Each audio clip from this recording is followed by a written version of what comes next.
Vamos terminar a correção das questões que podem passar.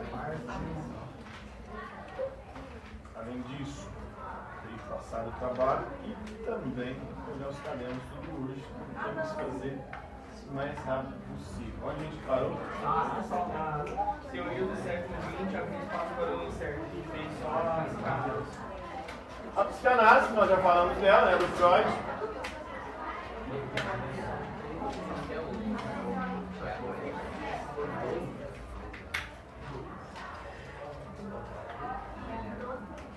Vai fazer uma análise, ou seja, vai dividir em parte a nossa psique, a nossa mente.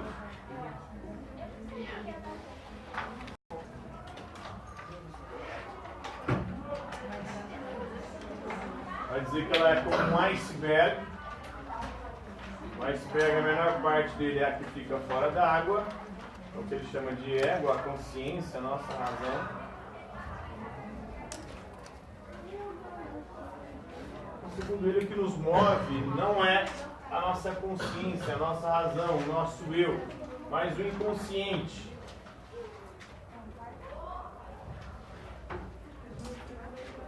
A gente nem percebe, ele chama de id, superego. O id, como nós já falamos, são as pulsões de Eros. Na mitologia grega é o cupido da mitologia romana, responsável por nosso desejo, nossa pulsão sexual, e o Thanatos é o deus da morte, da destruição, da violência. Inconscientemente nós buscamos também a morte. Os superegos são as proibições. Vão sendo incutidos na nossa mente, no nosso inconsciente, desde a mais tenra infância. As proibições que vão sendo produzidas, gerando o superego, fazendo com que a gente se reprima. O superego é o maior responsável pela maior parte das neuroses, porque ele reprime a nossa pulsão sexual e a nossa pulsão de destruição. O superego que faz com que você...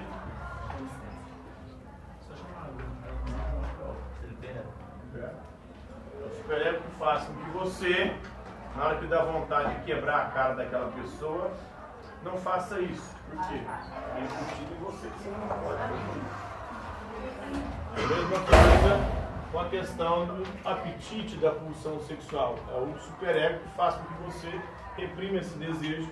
Isso gera neuroses, segundo o Freud. Temos também, além da psicanálise, a teoria da relatividade do Einstein. Que abre espaço também para o incerto. Segundo Einstein, o tempo e o espaço são relativos. Nossa percepção deles é relativa. Quando a gente olha para o céu à noite e vê as estrelas, nós não estamos vendo o momento presente. Nós estamos vendo o quê? O passado. A luz daquelas estrelas viajando no espaço e no tempo. Então pode ser que muitas daquelas estrelas que a gente vê no céu à noite nem existam mais. Mas a luz delas ainda está viajando no espaço e no tempo. Assim como o espaço ele não é retilíneo, não é plano, ele é curvo. Por isso a ciência vive tentando encontrar o buraco de minhoca para fazer com que a gente viaje no espaço e no tempo mais rápido que a velocidade da luz, para que assim a gente possa chegar em lugares muito distantes, a milhões de anos-luz do nosso planeta. E, por último, a teoria ou o princípio da incerteza do Heisenberg.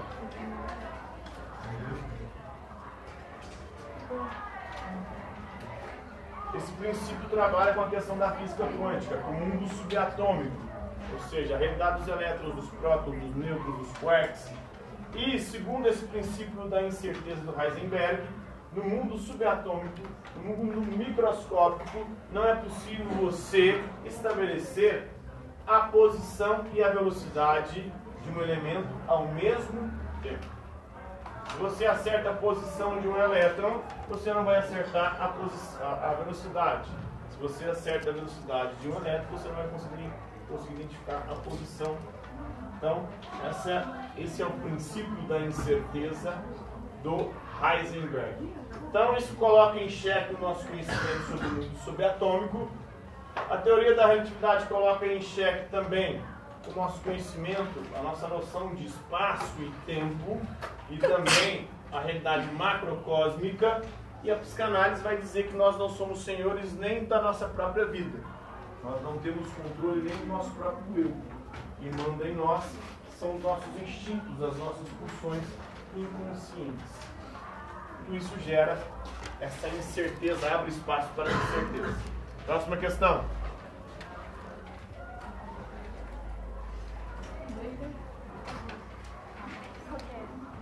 Explique o mundo de contradição do século XX.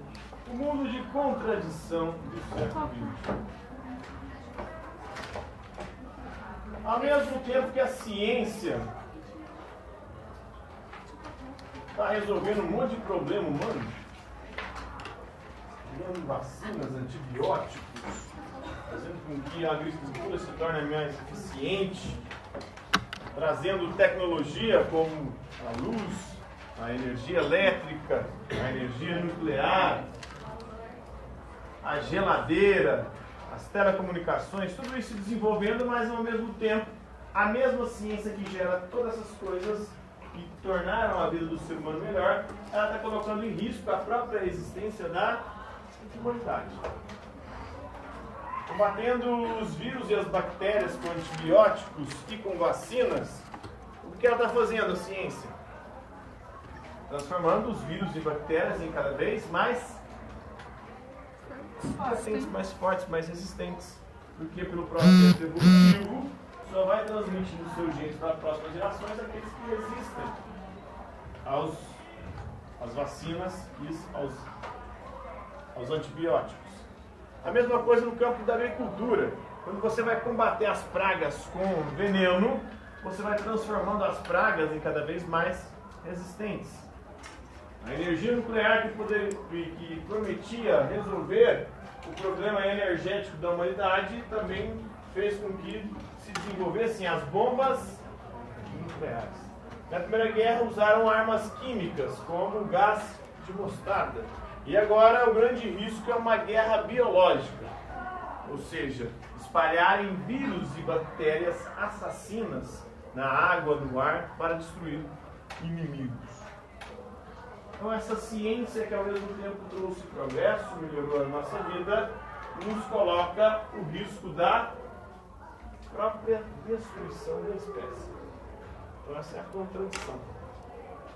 Próxima questão. Quais foram as impressões antagônicas produzidas pelo século XX? Então, diante dessas contradições, surgiram impressões antagônicas.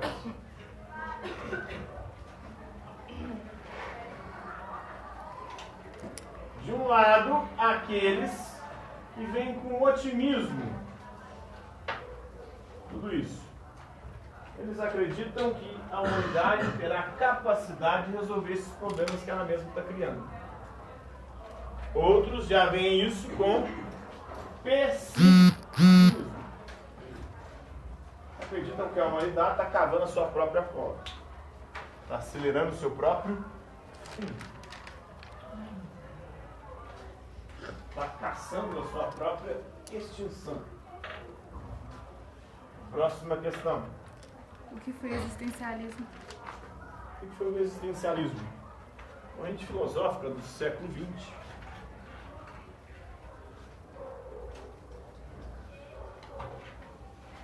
Vai surgir a partir da fenomenologia na Alemanha e depois vai se desenvolver em especial na França. E é uma corrente filosófica que analisa um fenômeno bem específico, que é o fenômeno da existência humana. Essa coisa contraditória que é a existência humana. A aventura e o drama de existir. Ao mesmo tempo uma comédia e uma tragédia a existência humana. Nos faz rir, nos faz chorar, sofrer. Próxima questão. Que filósofos foram considerados pré-existencialistas? Quais filósofos foram considerados pré-existencialistas? Vão abordar temáticas existencialistas. Nietzsche, Schopenhauer e Kierkegaard, os três voluntaristas.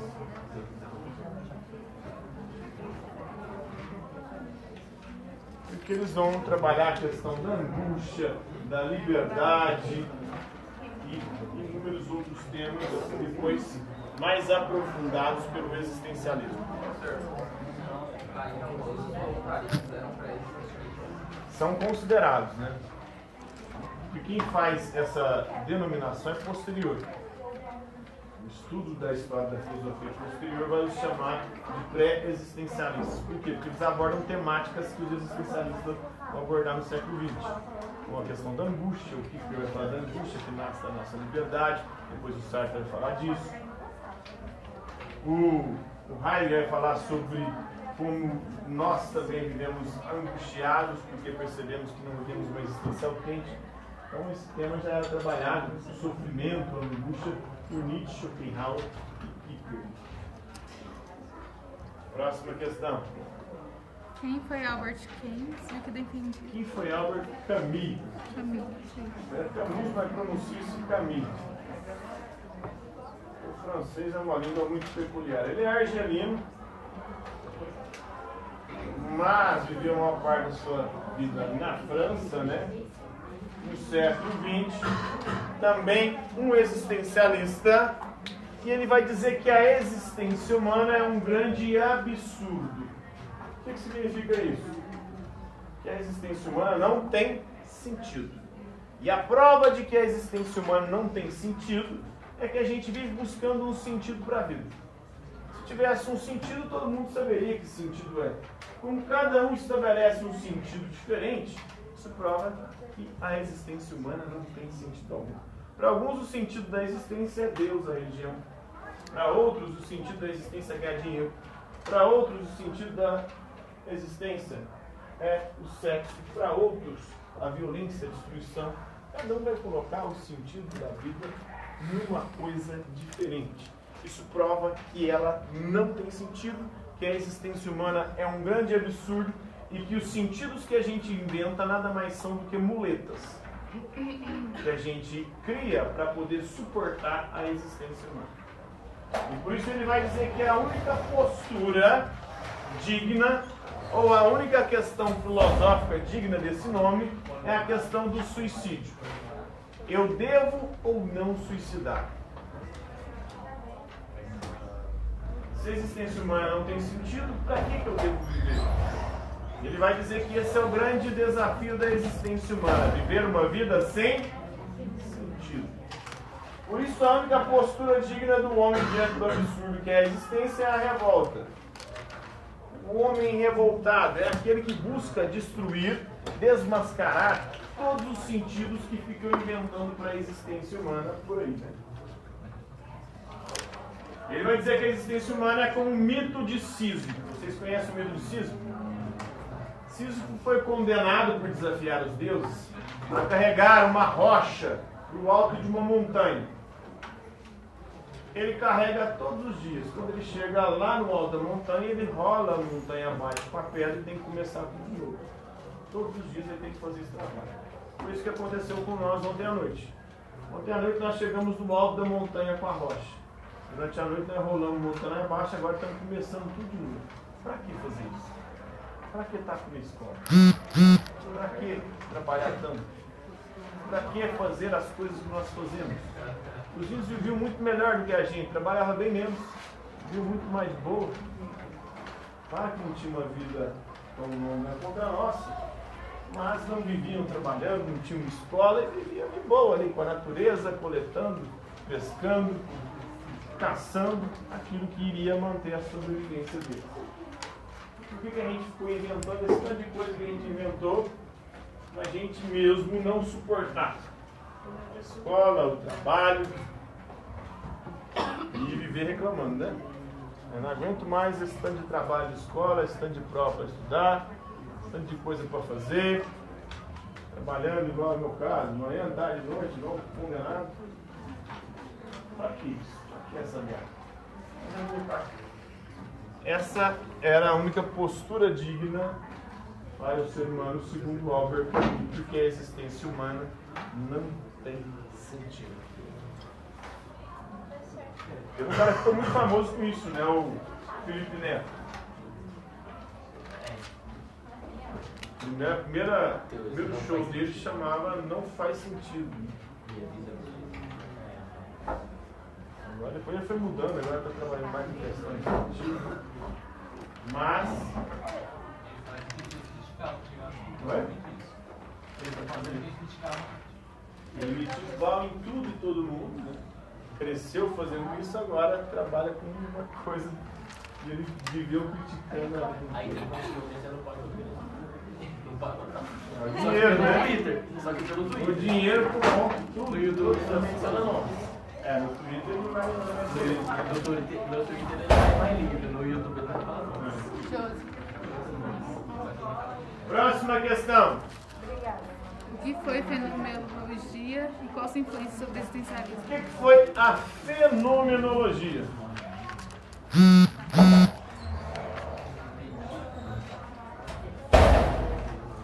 Fenomenologia é sempre estudo de alguma coisa. Fenômeno vem do grego fenômeno, que quer dizer aparência. Aquilo que está em evidência. E aparece para a nossa consciência, ou para o qual a nossa consciência tende. Porque a nossa consciência é intencional. No início do século XX, a filosofia tinha feito uma virada linguística. Ela estava mais preocupada com a linguagem que nós usamos do que com as próprias coisas. A fenomenologia tenta resgatar a preocupação com as coisas e buscando descrever aquilo que aparece ou para o qual a nossa consciência tende, que é a aparência das coisas. A aparência, vai dizer, a fenomenologia é a essência das coisas.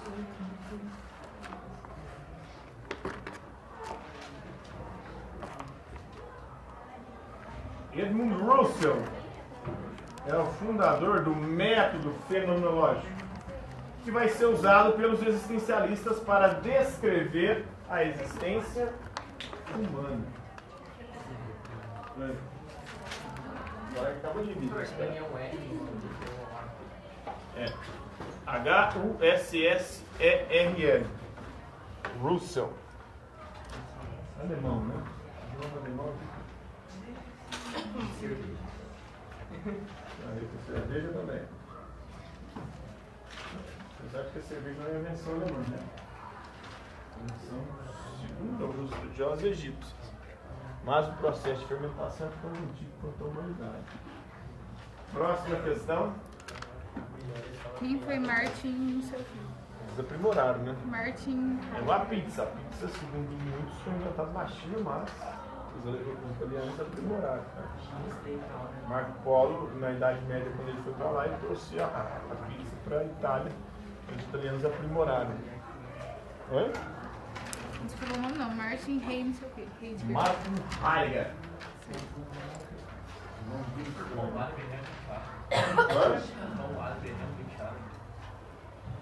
Pão árabe?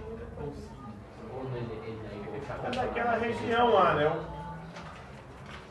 O Oriente Médio. Agora, se é especificamente árabe, eu acho que é daquele povo. Como é que chama? Semita, né? Os povos semitas, eu acho que sim.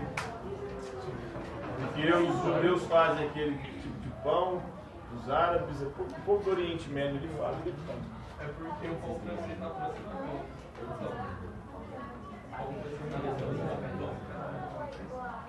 E nem no Rio Grande do Sul. Então o francês lá chega cacete, né? Será que na França é só pão? Rio Grande do Sul, pão francês. Será que na França é só pão? É baguete. Não sei, né? Não, lá baguete é diferente de pão francês. É baguete. Lá não tem. Então, Heidegger, vamos aqui que a gente Lá não tem. tem pão, né? Sabe alemão, Vai que é só pão. vivendo no século XX.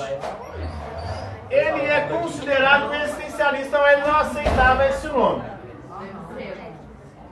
preferia fazer ontologia. Ontologia, estudo, ontos em grego, ser. Estudo do ser. E vai estudar mais especificamente o ser humano, por isso é considerado um existencialista. Ele vai diferenciar, primeiro precisa diferenciar. Não, eu fiz uma pergunta um pouco de filósofo, mas Descartes era hermético?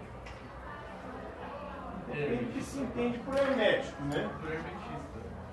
Então, o Hermes Trismegisto? Sim, porque eu estava lendo a filosofia de Hermes e eu senti uma... Boa parte dos filósofos modernos sofreu influência do hermetismo.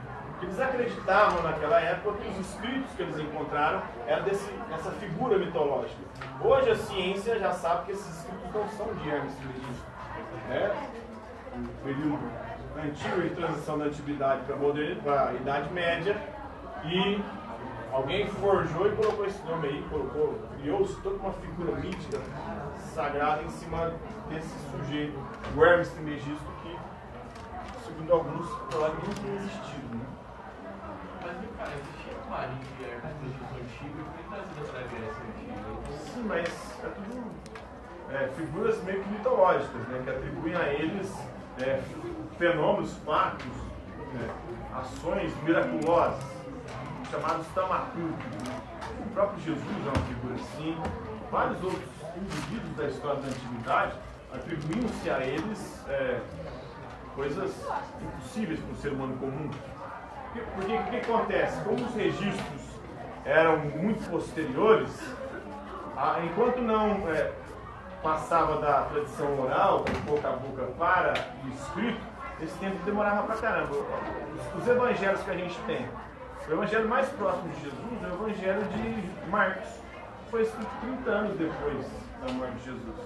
Em 30 anos, as pessoas contando uma para outra as histórias de Jesus, é aquela história. Todo mundo que conta um ponto aumenta. Aumentando um ponto, chegou. O ponto está chegando. Né? A multiplicação dos milagres, né? Os milagres só estão aumentando. O Evangelho de Marcos, que é o que menos tem milagres, é o que mais curto, que só tem 16 capítulos, até o Evangelho de João, que já faz coisas ali extraordinárias, vai tempo ali. O de João foi escrito por volta de uns 70 anos depois de Jesus. Isso acontecia com muitos dos personagens antigos, o Hermes, né? O próprio Moisés atravessar o Mar Vermelho, tudo isso é coisa que. Mas aquilo não fala isso. Você disse que esses escritos foram tipo a memória da humanidade. Eles redescobriram esses escritos na modernidade, no início da modernidade. Eles são escritos esotéricos, né? Muita gente da modernidade, o próprio Newton ele acreditava em numerologia, em coisas nesse sentido, Kepler, os grandes cientistas modernos, da modernidade, do século XV até o século XVIII. O século XVIII não muito, porque o século XVIII tem o iluminismo, eles começam a tentar se desvencilhar dessas crenças. Mas séculos XV, XVI, XVII vai sofrer muito. É porque eu estava vendo até muito no século XX. Uma das corpos herméticos, uma das coisas de Hermes, tem as sete leis básicas de compreensão universal. E uma delas é toda ação, alma e reação. E também é muito próximo da tudo. Eles são muita influência. Eles descobrem esses escritos e que eles atribuíam, acreditavam ser escritos, mas... Então, ele vai fazer uma diferenciação entre ser e ente. Ser é o geral, por exemplo, o ser humano. Quando eu falo de ser humano, estou falando de algo geral. Todos nós aqui somos seres humanos, ou não? Tem alguém aqui que não é ser humano? É alguns. Não parecem muito com humanos, né? Mas a gente enquadra uma coisa. Beleza não chegou até agora. Tem gente que rouba. Tem gente que defende a tese que já há extraterrestres entre nós, camuflados. Ainda não fui Tem gente que de fato parece um alienígena. Então, porque eu ainda não fui alcançado Fazer pela teste genético pra gente saber. Então o ser humano é o geral, já o ente é o particular. Cada um de nós aqui é um ente diferente. A palavra diferente é um ente que difere, ou seja, que não é igual ao outro. A palavra doente, o ente está enfermo. A palavra parente, só os dentes, ainda morde na gente. Mais ou menos por aí. O ente é uma pessoa próxima, né? Parente é uma pessoa próxima. Então ele vai fazer essa diferenciação entre ser e ente. E ele vai analisar o ser humano e o ente, a existência humana particular, especificamente, a partir do método fenomenológico, tentando descrever essa existência. E o que ele percebe nessa descrição? Que a maioria de nós vive uma existência inautêntica. Primeiro, o ser humano, ele vai escrever uma obra chamada Ser e Tempo. Vai dizer que o ser humano é um ser temporal, ou seja, finito. A gente morre. E o fato de a gente ser finito, ser temporal, ser limitado no tempo, nós somos um ser para a morte. Um dazen, nós fomos jogados no mundo. Ninguém pediu para nascer, eu pediu. Alguém aqui que lembra antes de estar a barriga da sua mãe pedindo para nascer? Por favor, me faça. Ou deixe eu nascer. Então a gente foi jogado nesse mundo. Se você lembrar como é que era da barriga, é o dazen, é o ser aí. O ser que foi jogado no mundo. Se você lembra como você era antes da barriga, E que se percebe, a divisão, né? Você percebe que, além de você ter sido jogado aqui, você vai morrer. Por que me jogaram aqui se eu vou morrer? Deixar seu lá, do nada, sem existir. E aí, essa consciência da própria morte gera em nós a angústia. A angústia é porque a gente percebe que a gente está vivendo uma existência inautêntica. O que é uma existência inautêntica? Quando você percebe que você não se tornou quem você é, mas que os outros queriam que você fosse. Porque desde a mais tenra infância, nós somos tentados a não ser nós mesmos. Isso começa em casa. Sua casa você não pode ser quem você é, você tem que ser quem seus pais querem que você seja. Vai para a escola você não pode ser quem você é, você tem que ser quem a escola quer que você seja. Então, Vai para o trabalho. seja você mesmo, é tudo uma grande mentira. Seja o que eles querem que você seja. Falsidade, né? Muito grande. É uma enganação. Seja como a água. É só continuar batendo na explicação do Heidegger aqui. Aí você vai para o trabalho, no trabalho você não pode ser você mesmo, tem que ser quem o patrão quer que você seja. Você vai para a igreja, para a religião, lá você não pode ser quem você é, você tem que ser quem a religião determina que você deve ser. Você arruma um relacionamento, um parceiro, uma parceira. Nesse relacionamento a pessoa está todo momento querendo te mudar. E aí chega um momento da sua vida, que merda, eu não me tornei eu mesmo. Eu me tornei o que os outros queriam que eu fosse. Quem sou eu?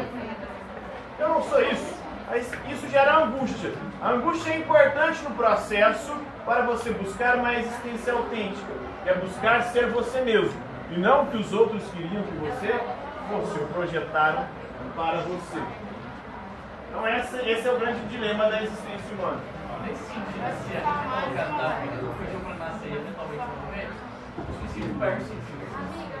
O suicídio pensa assim, sim, eventualmente você vai morrer. Né? Qual o sentido que daria você se matar, sendo que eventualmente você vai morrer alguma determinada. Mas aí é o Camus que defende, não muito do suicídio, mas ele defende que a única questão filosófica séria, que vale a pena ser discutida, é eu devo ou não suicidar.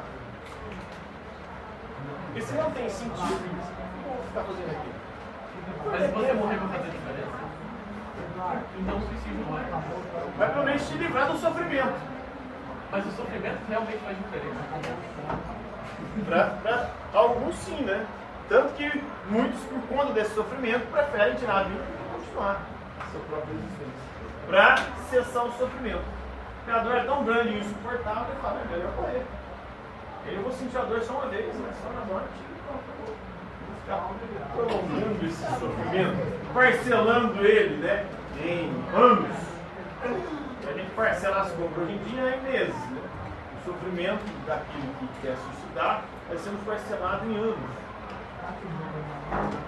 Pior que o meu carro, né? Que eu comprei parcelado em anos e nem tenho mais. Isso aí é um sofrimento sem fim. Ele continua pagando.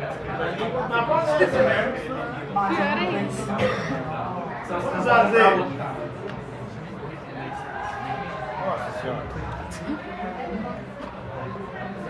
Pessoal, vou passar o trabalho aqui e olhar a caderno ainda. Vou trazer